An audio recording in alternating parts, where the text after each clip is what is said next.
आज दिनांक 25 जानेवारी 2025 सकाळी 10 वाजता श्री रामलीला मैदान येथे परमपूज्य डॉक्टर केशव हेडगेवार जॉगिंग ट्रॅकवर वृक्षारोपण कार्यक्रम संपन्न। प्रमुख अतिथी माननीय श्री प्रदीप आबा बच्छाव, मार्गदर्शक माननीय श्री सुनील आबा गायकवाड यांच्या शुभ हस्ते करण्यात आला। आजच्या या मालेगावच्या गिरणेच्या काठी निसर्गरम्य अशा स्थानी जो आबांनी संकल्प केला होता की इथे रामलीला मैदान व्हावं। पूर्वी रामलीला मैदान हे मालेगावच्या पूर्व भागात होतं। तिकडे मुस्लिम परिसर वाढल्यामुळे आपल्या बऱ्याचशा भगिनींना किंवा लोकांना जाणं अशक्य वाटायचं। याचा आबांनी विचार केला आणि मालेगावच्या पश्चिम भागामध्ये गिरणेच्या काठी निसर्ग अशा ठिकाणी रामलीला मैदान सुरुवात केली। गेल्या 10 वर्षापासून सगळा तो कार्यक्रम चालू आहे।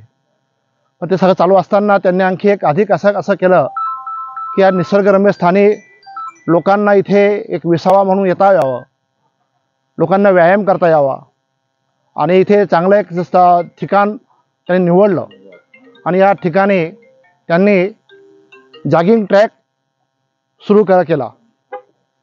आणि विशेष म्हणजे ज्या महात्म्याने पूर्ण भारतामध्ये नवे पूर्ण जगामध्ये हिंदुत्वाची पताका लावली आणि गर्व से कहो हम हिंदू आहे असा विश्वास सगळ्या हिंदूंना दिला, असे पूजनीय परमपूजनीय डॉक्टर केशव बहिराम हेडगेवार ज्यांनी राष्ट्रीय स्वयंसेवक संघाची स्थापना केली, त्यांचं नाव ह्या जॉगिंग ट्रॅकला देण्याचा आबांनी निश्चय केला आणि हे नाव त्याला आता दिलं गेलं। आणि त्यानिमित्ताने हा सगळा परिसर निसर्गरम्य वाटावा म्हणून आज झाडं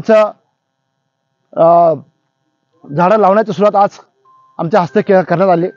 मालेगावच्या लोकांसाठी जे काही चांगलं करता येईल त्यात ते पुढे अग्रेसर असतात, त्यामुळे मी आबांचं कौतुक करतो। गेल्या अनेक वर्षापासूनची मनात असलेली एक संकल्पना जवळपास आता 8-10 वर्ष झाली या ठिकाणी आपण मालेगावच्या या पश्चिम भागामध्ये या रामलीला मैदानावर रावण दहनाचा कार्यक्रम आपण करू लागलो आणि या कार्यक्रमासाठी नागरिकांचा जो उत्साह, या ठिकाणी माता भगिनींचा जो उत्साह बघायला मिळाला, त्याच्यावरून अनेक गोष्टी मनात येऊ लागल्या। आणि त्याशिवाय हा असा निसर्गरम्य परिसर, मग या ठिकाणी एखादं सुंदर गार्डन असावं, उद्यान असावं, त्याचबरोबर जॉगिंग ट्रॅक म्हणजे एकदम ज्याला आपण असं म्हणू शकतो की आरोग्यासाठी जे काही आवश्यक आहे, शुद्ध हवा वगैरे, असं या गिरणा नदी काठी आपण या ठिकाणी आदरणीय गिरीजी महाजन साहेब, आदरणीय मंगलप्रभातजी लोढा यांच्या माध्यमातून या ठिकाणी निधी उपलब्ध करून एक सुंदर असा जॉगिंग ट्रॅकची निर्मिती या ठिकाणी चाललेली। आज त्याच निमित्ताने त्याचाच एक भाग म्हणून आदरणीय प्रदीप आबा बच्छाव यांच्या शुभ हस्ते, त्याचबरोबर आपले मालेगावचे कार्यवाह अतुलजी शिरोडे यांच्या माध्यमातून आपण या जॉगिंग ट्रॅकला परमपूज्य डॉक्टर केशवजी हेडगेवार असं याचं नामकरण केलेलं असून येणाऱ्या काळामध्ये एक सुंदर असं आणि आजपर्यंत आबासाहेब आपण अनेक वेळा प्रयत्न केला, पण जी मालेगाव महानगरपालिका आहे, या महानगरपालिकेला संघ आणि भाजपचं अत्यंत, त्यांना आपण जे म्हणतो की ॲलर्जी सारखा प्रकार आहे। तर अनेक वेळा प्रयत्न केला। जसं आपण बाळासाहेब ठाकरेंचं नाव पहिल्यांदा महाराष्ट्रात पहिल्यांदा आपण सटाणा रोडला दिलं, त्याच पद्धतीने या ठिकाणी आपण परमपूज्य डॉक्टर हेडगेवार असा हे जॉगिंग ट्रॅकचं नामकरण या ठिकाणी केलेलं। आणि आज या ठिकाणी आदरणीय प्रदीप आबा बच्छाव, अतुलजी शिरोडे आणि इतर सर्व नगरसेवक, संदीप बापू पाटील यांच्या माध्यमातून या ठिकाणी आज वृक्षारोपण करून घेतलेलं आहे।